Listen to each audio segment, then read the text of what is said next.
इस कार्यक्रम के पुण्यार्चक हैं श्री राजेंद्र प्रसाद जी जैन, श्रीमती ममता जी जैन, श्री प्रशांत जी जैन, श्रीमती दिव्या जैन, पारस जैन, श्री भरत जैन, श्रीमती सौम्या जैन एवं समस्त परिवार, मुंबई।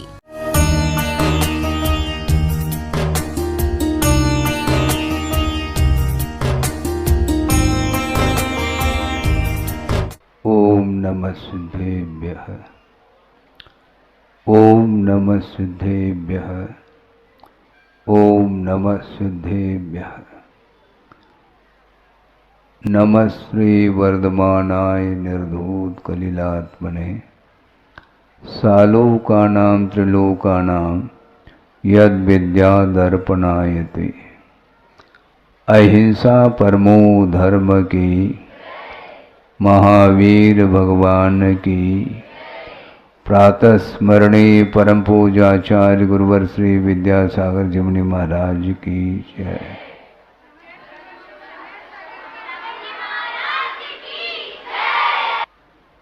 ज्ञान प्रत्येक जीव के पास रहता है, किंतु प्रतिभा प्रत्येक के पास हो अनिवार्य नहीं। ज्ञान अलग वस्तु है और प्रतिभा अलग वस्तु है। ज्ञान में जब समीचीनता आती है वह आस्था के बल पर आती है। आस्था अर्थात श्रद्धा, उसके अभाव में भी ज्ञान का अस्तित्व रहता है, किंतु वह मात्र अस्तित्व है उसका। उसके भीतर जो शक्ति है, ज्ञान के भीतर जो शक्ति है, उसको उद्घाटित करने की क्षमता आस्था में है। इसलिए गुरुदेव ने एक बार बहुत अच्छी बात कही है कि ज्ञान चिल्लाता है और आस्था झेलती है। हाँ, आस्था जो है ना झेलती है, ज्ञान आस्था के बिना मात्र चिल्लाता रहता है, उसका वह स्वभाव है। और इस ज्ञान में यदि गंभीरता आती है तो आस्था के माध्यम से ही आती है, क्योंकि समीचीनता में कारण आस्था है। इसलिए आप लोगों को बहुत धैर्य के साथ उस ज्ञान की जो शक्ति है उसको उद्घाटित करने के लिए ही आप लोग सब कटिबद्ध हैं। इसलिए आप लोगों ने यहाँ पर प्रातः वेला में आकर के भी लगभग 1 घंटा यहाँ पर ज्ञान की आराधना की है, और पुनः ज्ञान की आराधना भक्ति के साथ करने के लिए आप लोग उपस्थित हैं।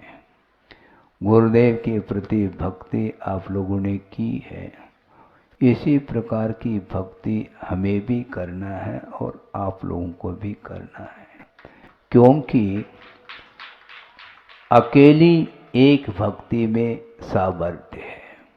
क्या सामर्थ्य है? एकापि समर्थेयम जन भक्तिर दुर्गतिम निवारयितुम पुण्यानि च पूरयितुम दातुम मुक्ति श्रेयम कृतिन। ऐसी एक पंक्ति मिलती है, श्लोक पढ़ने को मिलता है भक्ति पाठ में। ये एकापि समर्था इयम भक्ति, यह एक ही भक्ति जिनेंद्र भगवान के प्रति की गई भक्ति, अकेली भक्ति में यह सामर्थ्य है। क्या सामर्थ्य है? दुर्गतिम निवारयितुम, दुर्गति से बचाने में सामर्थ्य अकेली एक प्रभु की अथवा गुरु की भक्ति में है। इसलिए निरंतर आपका उपयोग प्रभु भक्ति अथवा गुरु भक्ति में उपयोग आपका लग जाए, फिर वह ज्ञान के भीतर जो प्रतिभा है वह निश्चित रूप से उद्घाटित होगी। ये निश्चित बात है कि वस्तुतः आहार दान तो दिया जाता है, किंतु अभय दान देने की बड़ी आवश्यकता है, क्योंकि छोटी छोटी बालिकाएं कभी कभी उदास होकर के बैठ सकती है, क्योंकि वह शक्ति उसके भीतर होते हुए भी उसको उद्घाटित करने की जो क्षमता है वह धीरे धीरे धीरे उसी में से प्रस्फुटित होगी। पक्की बात है कि सूर्य बहुत दूर है, किंतु सूर्य धरती पर आ रहा है क्या? नहीं आ रहा है, किंतु उसकी किरणें आ रही है। इसलिए गुरु दूर भी पहुंच गए हों तो हमें विकल्प नहीं, कोई चिंता नहीं, क्योंकि धरती पर सारी की सारी किरणें पहुंच रही हैं और हम और आप सभी उसी सूर्य की किरणें हैं, ध्यान रखो। और उस सूर्य की किरणों में जो आभा रहती है, उन किरणों में कोई कम बेशी आभा नहीं रहती, ये ध्यान रखो। इसलिए चाहे वो चौथी कक्षा की बालिका हो, चाहे वह छठी सातवीं कक्षा की हो, चाहे 12वीं कक्षा की हो, सबके पास वह ज्ञान की किरण विद्यमान है, क्योंकि सूर्य किरणों से पृथक है क्या? सूर्य मंडल है तो आभा भी मंडल है। किरणों का जो समूह है वही तो आभा है। इसलिए कभी भी संकीर्णता नहीं होनी चाहिए। छोटा और बड़ा कोई भी जीव नहीं, जीव मात्र वह द्रव्य है। चैतन्यता जिसमें पाई जाती है उसका नाम जीव कहा है, और उसके भीतर से वह शक्ति धीरे धीरे वह विकसित होती चली जाती है। और गुरुदेव ने एक बार स्वाध्याय के दौरान ये भी कहा था कि शक्ति काम नहीं करती। सुन रहे हैं आप? हाँ, सब लोग सुने। शक्ति काम नहीं करती, शक्ति को काम में लिया जाता है। हाँ। सबके पास शक्ति है, शक्ति को काम में लेने का हमें पुरुषार्थ है। एक बलवान व्यक्ति है, किंतु वह शक्ति का वह प्रयोग नहीं कर रहा है, तो शक्ति कहीं बाहर से आती है क्या? बाहर से नहीं आती, वह अपनी निजी शक्ति है। ज्ञान अपने आप को भी प्रकाशित करता है और पर वस्तु को भी प्रकाशित करने की क्षमता उसके अंदर है। इसलिए ज्ञान को स्वपर प्रकाशी कहा है। अपने आप को भी प्रकाशित कर सकते हैं आप, और दूसरे को भी। जिसे प्रकाश नहीं मिल रहा है उसको भी प्रकाशित किया जाता है और अपने आप को भी प्रकाशित किया जाता है। इसलिए प्रत्येक जीव के भीतर वह अनंत शक्ति विद्यमान है। उसको उद्घाटित करने के लिए प्रभु के और गुरु के चरणों में शांत चित्त होकर के बैठ करके प्रभु की आराधना करते हैं, उनकी भक्ति करते हैं, उनकी स्तुति वंदना आदि करते हैं, तो निश्चित रूप से ज़्यादा मेहनत करने की कोई आवश्यकता नहीं है। लेकिन मेहनत करना छोड़ दो ऐसा नहीं कह रहा हूँ, क्योंकि हकीकत है, यथार्थता यह है कि प्रत्येक व्यक्ति के भीतर वही आत्म तत्व है। उसमें छोटे बड़े की परिकल्पना करना एकमात्र अज्ञान का परिणाम है। कोई बड़ा नहीं और कोई छोटा नहीं। स्वरूप की दृष्टि से कोई न बड़ा है न छोटा है। एक बहुत अच्छा विषय आपके सामने रख रहा हूँ कि आनंद जो आता है वह किसके द्वारा आता है? आनंद ज्ञान के द्वारा नहीं। तो महाराज हम ज्ञानाभ्यास करना छोड़ दे क्या? मैं छोड़ने की बात नहीं कह रहा हूं, किंतु आनंद की बात करना चाहता हूं। और वह आनंद जो है, ज्ञान का जो फल है, उसका नाम आनंद कहा है आगमकारों ने। प्रीति दर्शनात्, ज्ञान का फल क्या है? प्रीति उत्पन्न करना, यह ज्ञान का फल माना गया, ज्ञान का वह रिजल्ट है। ज्ञान में नहीं आनंद आता, किंतु ज्ञान का फल जब सामने दिखता है उसको लेकर के आनंद की अनुभूति होती है। और विगत की ओर और अनागत की ओर दृष्टि यदि जाती है तो वह ज्ञान की ही दृष्टि जाती है। ज्ञान ही हमेशा अतीत की ओर और अनागत की ओर वह चला जाता है, और वर्तमान में जो आनंद आता है उससे वह वंचित रह जाता है। आनंद अतीत का नहीं, न अनागत का आनंद है, क्योंकि अनागत जो है वह भी वर्तमान में गुजर करके जाने वाला है। भविष्य में हम आनंद लेंगे इन फ्यूचर, और वर्तमान में आनंद आ रहा है। वर्तमान में जो आनंद, जैसे समझने के लिए शाम को आपको भोजन दिया जाएगा, ठीक है, आनंद आ रहा है अभी, भोजन दिया जाएगा, ये ज्ञान का विषय बन रहा है, किंतु आनंद का विषय नहीं बन रहा है वो। और सुबह आप लोगों ने नाश्ता कर ली, उस समय जो आनंद था वह अभी नहीं है, स्मृति उसकी है, उसका ज्ञान है, इसलिए ज्ञान में आनंद नहीं आता। आनंद जो है संवेदन में आता है, अनुभव में आनंद आता है। एक बहुत अच्छी बात हम कहना चाह रहे हैं, वह ये है कि वृषभनाथ भगवान को निर्वाण को प्राप्त करके कितना समय गुजर गया? एक युग गुजर गया, यूं कहना चाहिए। युग के आदि में वो हुए थे। एक कोड़ा कोड़ी सागर प्रमाण काल व्यतीत हो गया है उनको निर्वाण को प्राप्त करके, ठीक है। अब महावीर भगवान को निर्वाण प्राप्त करके कब, कितना समय व्यतीत हुआ? ज्यादा काल नहीं हुआ। तो ऐसा तो नहीं है कि महावीर भगवान को जो आनंद आ रहा है उससे कई गुना आनंद वृषभनाथ को आ रहा होगा, ऐसा नहीं, भूल जाओ। क्योंकि आनंद जो आता है वह वर्तमान में आता है। भोजन किसी ने कर लिया और कोई करने वाला है, दोनों को आनंद नहीं, जो कर रहा है उसको आनंद है।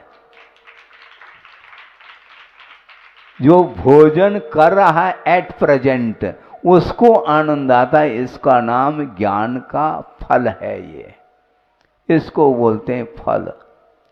अतीत का संवेदन नहीं, न अनागत का संवेदन, और पर का संवेदन नहीं, स्व का संवेदन होता है।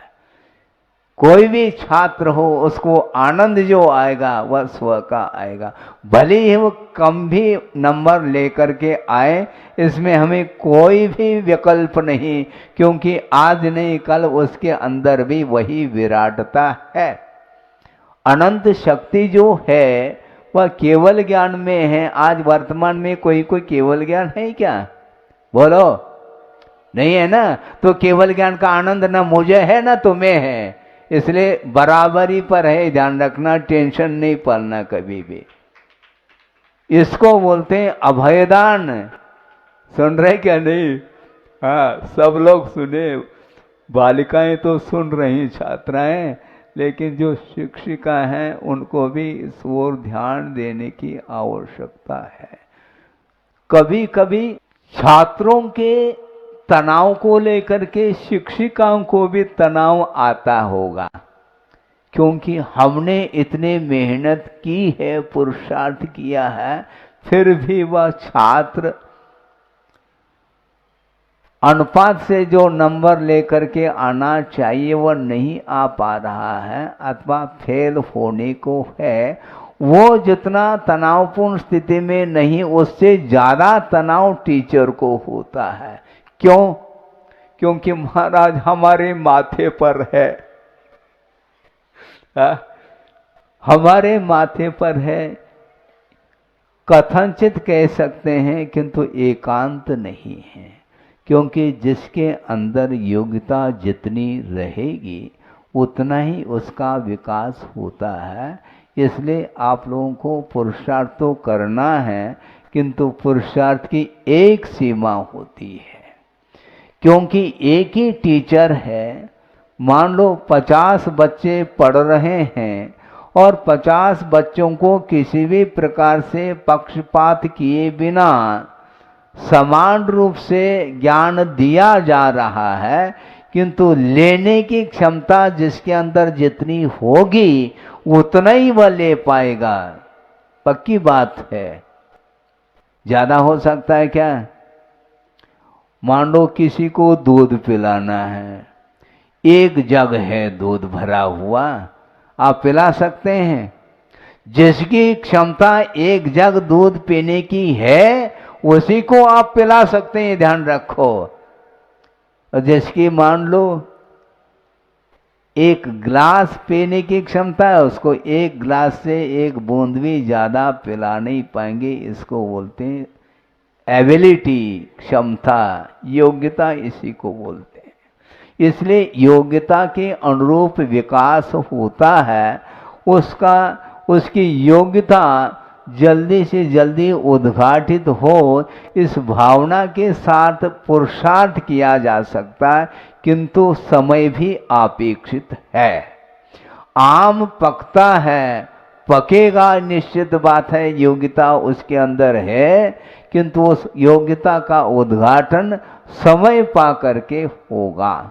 वह आम बिल्कुल केरे के बराबर भी नहीं है, चने के बराबर है। उसको पकाने वाला कितना भी वो कुशल माली क्यों न हो, पका नहीं सकता, क्योंकि उसके अंदर योग्यता नहीं है। इसलिए योग्यता का मूल्यांकन करने की आवश्यकता है और उसकी योग्यता जल्दी से जल्दी उद्घाटित हो, इस ढंग से पुरुषार्थ किया जा सकता, उसकी एक सीमा है। इसलिए चाहे वह वृषभनाथ भगवान हो, चाहे वीर प्रभु हो, दोनों को जो आनंद आ रहा है वह वर्तमान का आनंद आता, अतीत अनागत का संभव ही नहीं। अतीत और अनागत का ज्ञान तो संभव है, किंतु संवेदन वर्तमान का होता है। यदि अतीत का भी यदि संवेदन हम मान लें तो सबसे ज्यादा दुखी भगवान सिद्ध होंगे। क्योंकि अतीत के अनंतानंद जो सांसारिक दशा में जो पर्याय थी, वो सारे पर्याय केवल ज्ञान के विषय बन रहे हैं। इसके बावजूद भी उनको कोई दुख का संवेदन नहीं हो सकता, क्योंकि प्रत्येक जीव अतीत में अनंत बार नरक गति को प्राप्त किया, अनंत बार निगोद अवस्था को प्राप्त किया, अनंत बार देव पर्याय को और अनंत बार मनुष्य पर्याय को, विभिन्न प्रकार के उत्पत्ति के स्थान जितने भी हैं उनमें वह उत्पन्न हो करके सुख दुख का अनुभव किया है अतीत में।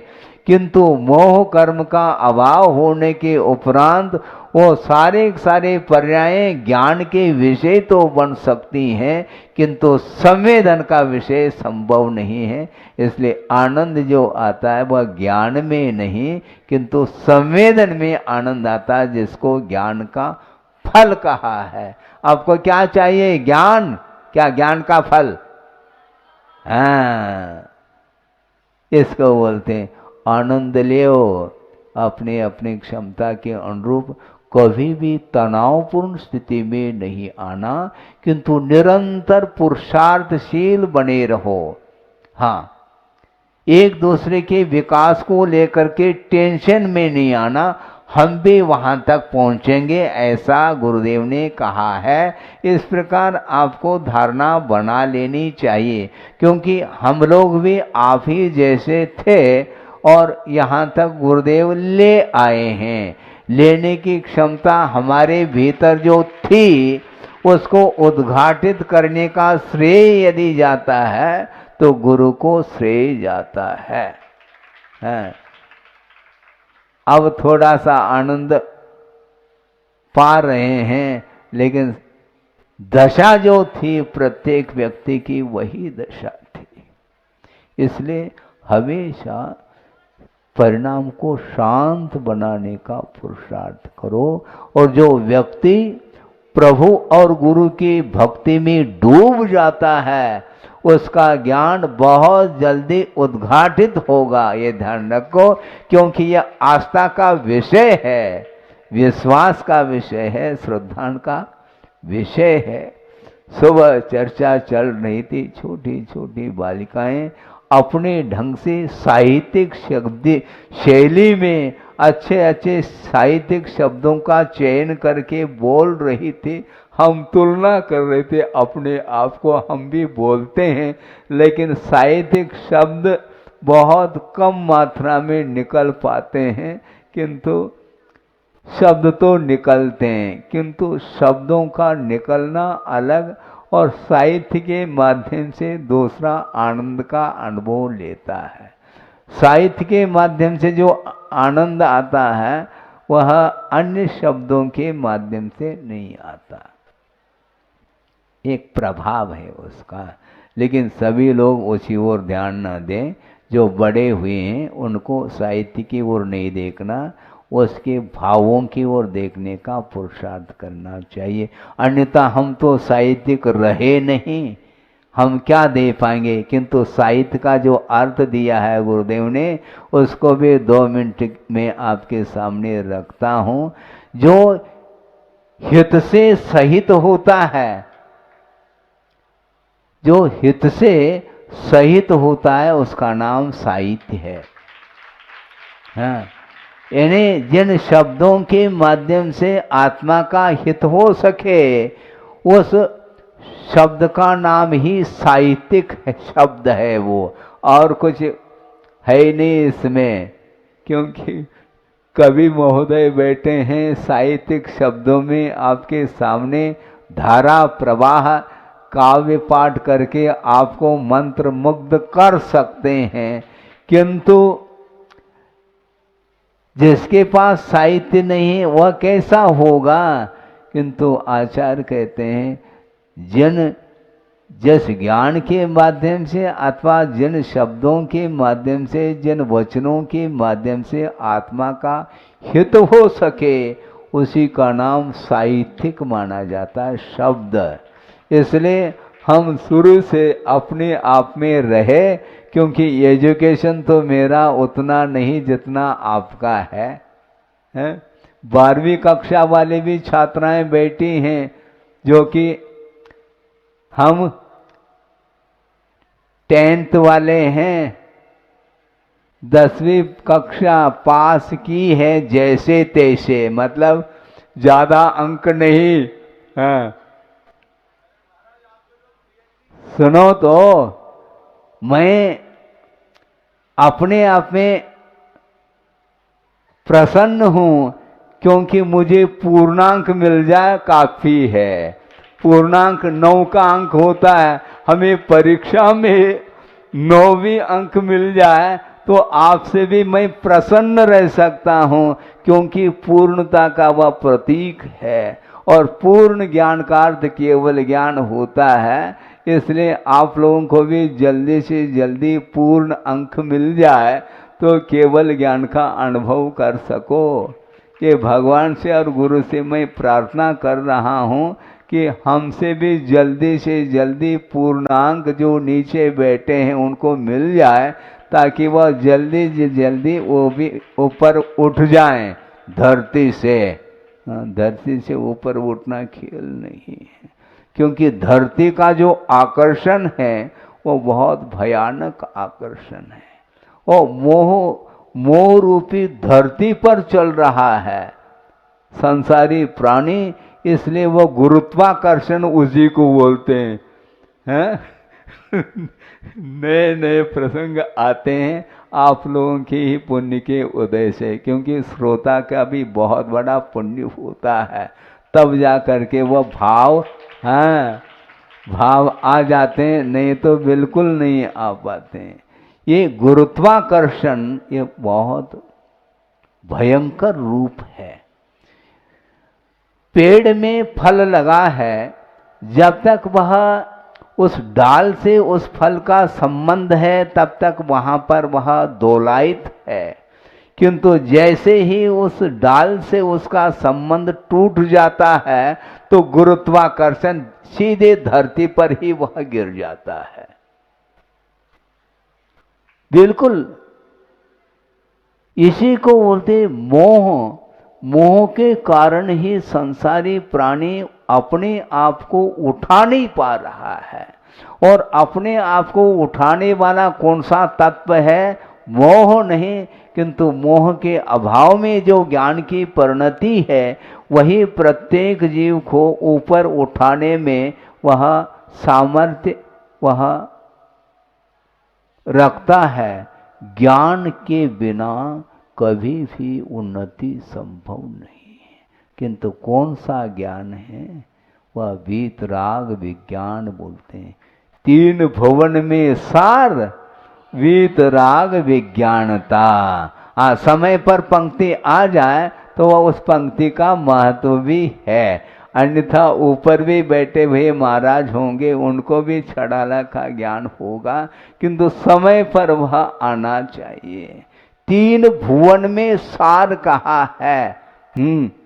तीन भुवन में सार होने के उपरांत भी अभी भी किसी को भोपाल याद आ सकता है, किसी को सतना है, किंतु तीन भुवन कह रहे हैं। तीन लोक में यदि कोई सारभूत वस्तु है तो वह ज्ञान हो करके वह वीतराग विज्ञानता कहा। जब तक ज्ञान में वीतरागता नहीं आएगी, जब तक वह ज्ञान रागान्वित रहेगा, तब तक वह मोह से प्रभावित होता है, इसलिए वह धरती को छोड़ नहीं पाता और धरती से 4 अंगुल ऊपर उठे हुए रहते हैं। कौन? प्रभु। हाँ, आप स्वर्ण का सिंहासन रखो अथवा रतन का रखो, किंतु उसके ऊपर भी वह 4 अंगुल ऊपर उठे हुए पाए जाते हैं। ऐसा क्यों? क्योंकि मोह रूपी धरती से वो ऊपर उठ चुके हैं। हाँ, मोह का अभाव हुए बिना ज्ञान प्रकट नहीं हो सकता। इसलिए ज्यादा ज्ञान ज्ञान ज्ञान ज्ञान मत कहो, क्योंकि ज्ञान चिल्लाता है आपत्ति आने पर। ऐसा ही कुछ है ना। हाँ, ज्ञान चिल्लाता है। जब विपत्ति आपत्ति आती है तो ज्ञान चिल्लाता है। उस समय धैर्य दिलाने वाली आस्था होती है, वही झेलती है उसको। आत्मा को झेलती है, हैं? आत्मा झूलता है अपने मोह के कारण, किंतु उसको झेलती रहती है वह आस्था। इसलिए आपको क्या पसंद है? ज्ञान पसंद है क्या आस्था? हाँ, क्योंकि आस्था में ही आनंद आने वाला है, उसके बिना कोई रास्ता प्रशस्त नहीं हो सकता। इसलिए आस्था से हमारा वास्ता है, क्योंकि ज्ञान में आनंद यदि आता है तो बिना आस्था के संभव नहीं। इसलिए प्रत्येक छात्रों को भी ये धारणा बना लेनी चाहिए, कोई भी व्यक्ति छोटा बड़ा नहीं, व्यवहार की दृष्टि से छोटा और बड़ा सामने आता है, और बड़ों के प्रति छोटे का कर्तव्य बनता है कि विनय करना, और बड़ों का कर्तव्य बनता है छोटे के प्रति वात्सल्य रखना और अभयदान देना। ये बहुत महत्वपूर्ण बिंदु हैं आप लोगों के लिए। जब कभी भी छात्राओं में मान लो आकुल व्याकुल परिणाम होते हैं, उस समय आप लोगों को संभालना चाहिए। यह भी एक प्रकार से पीरियड है, उसमें एक पीरियड है, एक पीरियड इसके लिए भी देना चाहिए, अभय दान का एक पीरियड। हाँ बिल्कुल पक्की बात है। आहार को तो परोसना है, भोजन परोसना है, उससे भी महत्वपूर्ण, आहार दान से भी महत्वपूर्ण अभय दान को परोसा जाता है। अभय के बिना जीवन ऐसा लगता है कि वह प्राण पखेरु उड़ रहे हैं, ऐसा लगता है। इतना वह दीनहीन का अनुभव कर सकता है। इसलिए दीनहीन नहीं होना चाहिए और प्रभु की भक्ति और गुरु की भक्ति के माध्यम से आपकी वह आस्था बिल्कुल बलवती हो, और वह आस्था यदि बलवती होगी तो ज्ञान में भी प्रौढ़ता आएगी, और जो प्रौढ़ ज्ञान है फिर चिल्लाना बंद कर देगा। उसमें प्रौढ़ता जो आती है वह सम्यक दर्शन के माध्यम से आती है, क्योंकि वीतराग विज्ञानता कहा तीन भुवन में सार। वीतराग विज्ञानता है, और आगे हाँ शिव स्वरूप शिवकार। हाँ हमें याद नहीं था इसलिए हमने पूछा, इसमें क्या दिक्कत है? इसमें हमें कोई दिक्कत नहीं आती, बताने वाले तो काफी है ना, हमें क्या दिक्कत है? बताने वाले कोई नहीं हो तो झुंझलाहट हो सकती है, चाहे छोटे हो चाहे बड़े हो, उनके माध्यम से सुनने को मिलना चाहिए। हम आराम से सुन करके आपकी बात को भी आपके सामने हम रख देते हैं। त्वदीयम वस्तु तोभ्यम समर्पितम मया। हाँ तुमने जो वस्तु दी उसको तुम्हारे लिए हम समर्पित करते हैं। इसलिए कोई भी बात नहीं आती है, हम दूसरे को पूछ लेते हैं आगे का बताओ, वह उत्साह के साथ बताता है तो हमें ज्ञान हो जाता है। ज्ञान जाता कहाँ है वो? क्योंकि शब्दों के माध्यम से ज्ञान उद्घाटित होता है, किंतु ज्ञान तो अपने भीतर ही रहता है। शब्द एकमात्र माध्यम है ज्ञान को प्रकट करने के लिए, क्योंकि ज्ञान के माध्यम से वस्तु को जाना जाता है, उसमें माध्यम शब्द है। हाँ चाहे वह साहित्यिक शब्द हो चाहे वह सामान्य शब्द हो। लड्डू परोसो ऐसा कह दिया तो लड्डू अच्छा नहीं लगता। मोदक कहो, बात तो ये कही है। मोदक कहने से उसमें कोई ज्यादा मिठास आ रहा हो ऐसा थोड़ी। मोदकम देहि ऐसा बोल दिया, बहुत साहित्य कहा हमें लड्डू परोस दो, ये कहा है, बात ये कहीं, चाहे वह गंवार हो चाहे वह साहित्यिक कोई व्यक्ति हो, क्योंकि मिठास तो दोनों को आ रहा है। इसलिए शब्दों में मिठास नहीं है, वस्तु में मिठास है, ज्ञान में मिठास है। इसलिए ज्ञान को प्रकट करने के लिए ये बहुत अच्छा आप लोगों का उत्साह, हमें उस उत्साह को दे करके प्रसन्नता है। और भविष्य में गुरुदेव ने जो परोसा है, मैं परोस नहीं रहा हूँ, ये ध्यान रखो, मैं किसी को परोस नहीं रहा हूँ, केवल जिन्होंने परोसा है उसको याद दिला रहा हूँ मैं। उन्होंने क्या परोसा है उसको ध्यान दिला रहा हूँ, केवल मैं रिपीट कर रहा हूँ, दोहरा रहा हूँ जो बता चुके हैं। क्योंकि उन्होंने कहा है ना, क्या कहा, दिया दे दिया, क्या है वो, गुरु ने मुझे प्रकट कर दिया, तो मैं थोड़े प्रकट कर रहा हूँ, गुरु ने प्रकट कर दिया, दिया दे दिया आपके हाथ में, और एक दिए के माध्यम से प्रकाश पर्याप्त मिल जाता है, क्योंकि ज्ञान के माध्यम से पूरा विश्व ही प्रकाशित होता है। इसलिए मैं आपके लिए ज़्यादा प्रकाश देने के मूड में नहीं हूँ, क्योंकि प्रकाश जो वस्तु प्रकाशित है जिसके द्वारा, फिर उसको क्या प्रकाशित करना है ना? बिल्कुल बिल्कुल रत्न दीपक है, क्योंकि उसके दिया तले अंधेरा जो है ना, वह रत्न दीपक के साथ घटित नहीं होता। रत्न का जो दीपक है उसका तल भी प्रकाशित है, और आमूल चूल सब इर्द गिर्द सब परिसर प्रकाशित हो जाता है, बल्कि वह पूरा पूरा 3 लोक ही उससे प्रकाशित होता है।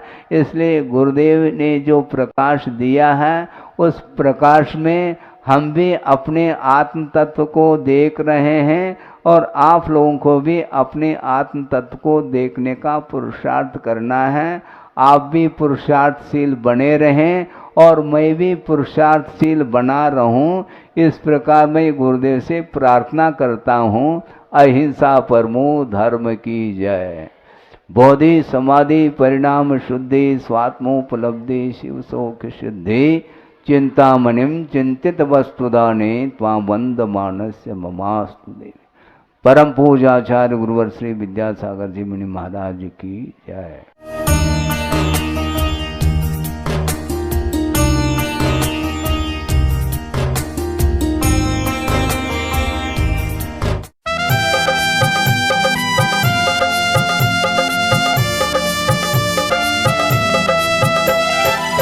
जिन शासन के नवाचार्य हैं, पूजे जिन्हें जग सारा है। जिन शासन के नवाचार्य हैं, पूजे जिन्हें जग सारा है। परम पूज्य श्री समय सागर को शत शत नमन हमारा है। परम पूज्य श्री समय सागर को शत शत नमन हमारा है।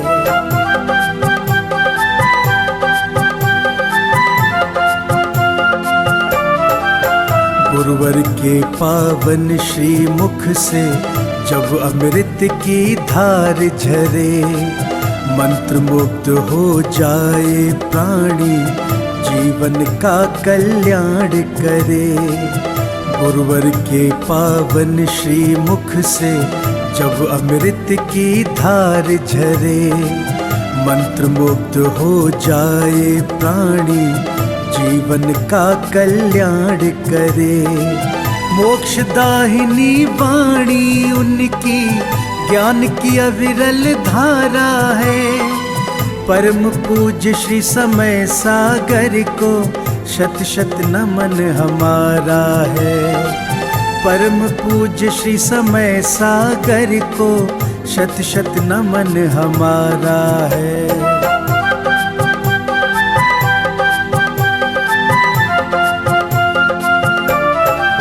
परम तपस्वी दिव्य ओजस्वी धर्म ज्ञान के भंडारी, काया जिनवर के समरूपी भक्तन के हैं भवतारी।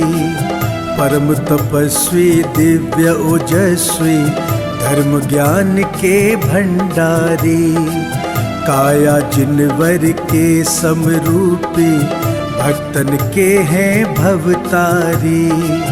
दिव्य दिगंबर रूप गुरु का लगता बड़ा ही प्यारा है। परम पूज्य श्री समय सागर को शत शत नमन हमारा है। परम पूज्य श्री समय सागर को शत शत नमन हमारा है।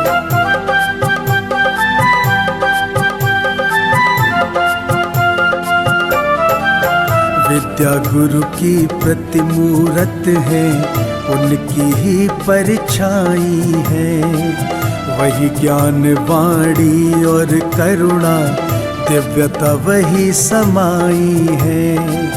विद्या गुरु की प्रतिमूरत है, उनकी ही परछाई है। वही ज्ञान वाणी और करुणा दिव्यता वही समाई है। जिन वाणी चैनल करे भाव से नित गुणगान तुम्हारा है। परम पूज्य श्री समय सागर को शत शत नमन हमारा है। परम पूज्य श्री समय सागर को शत शत नमन हमारा है। इस कार्यक्रम के पुण्यार्चक थे श्री राजेंद्र प्रसाद जी जैन, श्रीमती ममता जी जैन, श्री प्रशांत जी जैन, श्रीमती दिव्या जैन, पारस जैन, श्री भरत जैन, श्रीमती सौम्या जैन एवं समस्त परिवार, मुंबई।